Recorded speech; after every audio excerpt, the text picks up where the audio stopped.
Gravelines, théâtre d'affrontements sanglants, c'est le titre que vous auriez pu retrouver ce matin dans votre journal.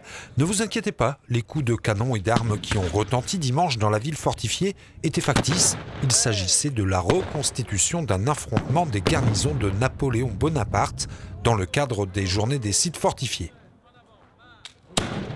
Au début de l'année 1805, la France se prépare à envahir l'Angleterre, mais les Britanniques sont méfiants et obtiennent de la population locale des côtes françaises et dans les rangs même de Napoléon, des informations sur l'avancée des travaux de la construction des bateaux en vue de l'invasion.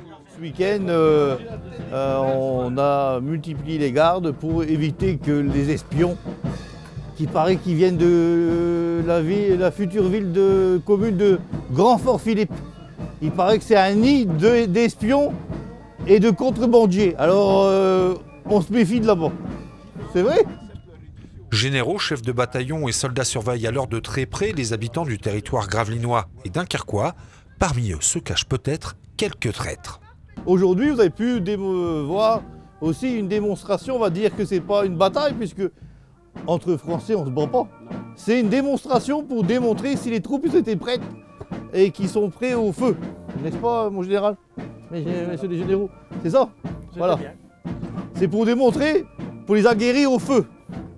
Et ensuite, il y avait l'aumônier qui était là pour les préparer pour le monde de l'au-delà.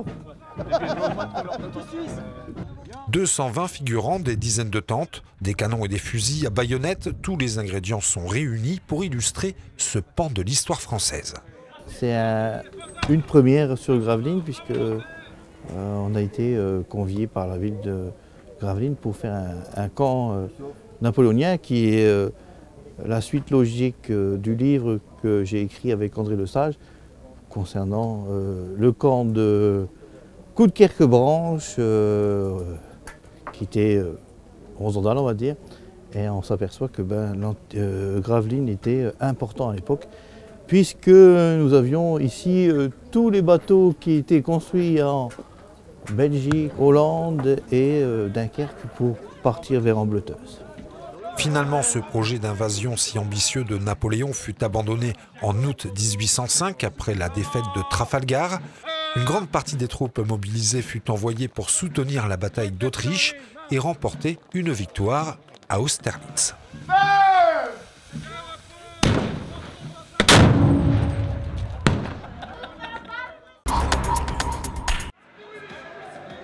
Des biceps saillants, des pectoraux affûtés et des abdominaux à faire pâlir un nutritionniste. Bienvenue au championnat de France de bodybuilding. Messieurs, un quart de tour à droite. Le Sportica de Gravelines a accueilli ce week-end des centaines de sportives et de sportifs ultra congestionnés. Ils se sont succédés sur scène dans la catégorie bikini pour ces dames et men physique pour ces messieurs ce dimanche. Parmi eux, Cyril et son coach Alain qui préparent cet événement depuis des mois, aussi bien sur le plan physique que diététique. Il y a 3-4 jours, il pesait en gros 77 kg, 76 kg. Si on le pesait aujourd'hui, il serait peut-être pas loin de 79-80. On a regonflé.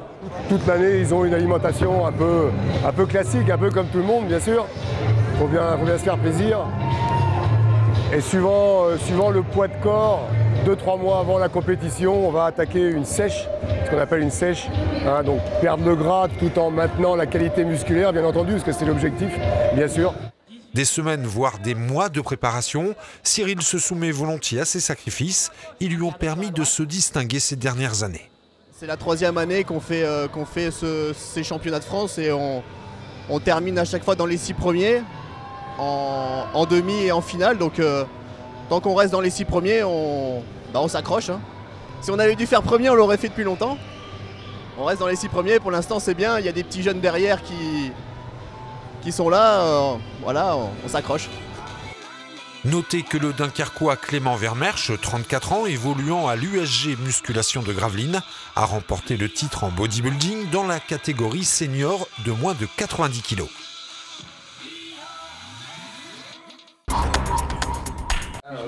Pour moi, oui, je viens me voir car ça fait une dizaine d'années que j'ai pas changé mes lunettes. Oui. Et du coup, je viens me voir parce que il est grand temps que je change tout ça. D'accord, ok.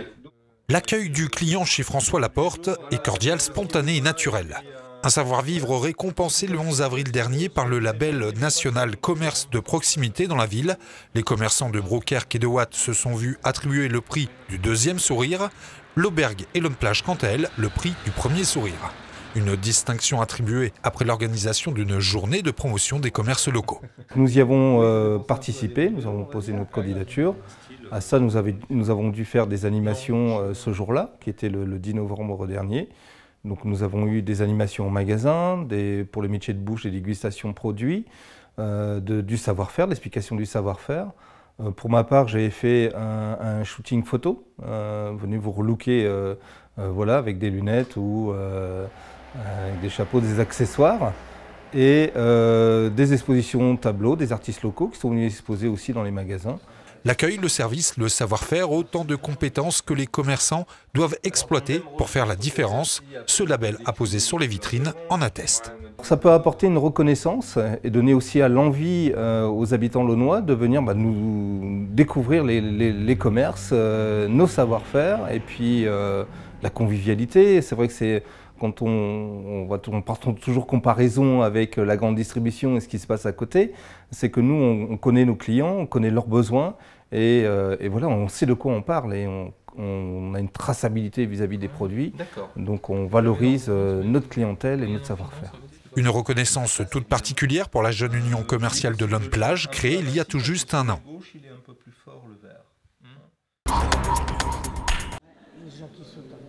La commune de Broekkerk sait faire fleurir les sourires et la bonne humeur. Son secret, la 34e édition de la Bourse aux plantes. Le principe est simple, vous venez avec vos boutures, vos plants et vous les échangez avec d'autres passionnés de jardinage. Dans cette bourse, on troque, on échange, mais surtout, on ne vend rien. Dès l'origine, ça a été prévu comme ça. C'était uniquement de l'échange, mais comme je vous l'ai dit tout à l'heure, il y a bien des gens qui arrivent et qui n'ont rien à échanger. Bon ben, c'est tout, hein. Comme on a ce qu'il faut, on leur donne. Des plantes, des arbustes, voire même des graines ou des semis, on trouve de tout à cette brocante verte, l'occasion de découvrir des essences cultivées avec passion par votre voisin. Les aconites, j'en ai plein mon jardin, les hémérocales aussi, c'est un lys un peu orangé, l'hémérocale. J'ai du géranium vivace, je ne sais pas si vous connaissez, hein, ça prolifère.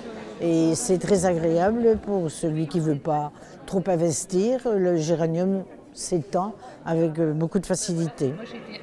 Prochain troc aux plantes dans la région le samedi 30 avril prochain à Hasbrook, au CA2J, boulevard des Écoles. Et c'est un Gravelines Handball qui sauve l'honneur en s'imposant à Samandes, malgré un effectif réduit à 9, un match disputé au ralenti, 1-4 à la 8e minute, 2-6 à la 16e et progressivement les Gravinois qui s'installent dans ce match pour arriver au repos à 8-13. À la reprise, pas de grands changements, si ce n'est 2 jets à 7 mètres qui font tourner le compteur pour Gravelines, 9-15. Les handballeurs gravelinois se contentent ensuite de gérer sans éclat le match, laissant les locaux réduire l'écart à 16-20 à la 54e minute. Dernier coup de collier pour conclure, 16-23 qui assure la deuxième victoire des matchs retour pour Gravelines. Ce sera plus délicat pour les rencontres à venir, avec la réception de Saint-Ouen la semaine prochaine, suivie de la venue de Créteil, le leader.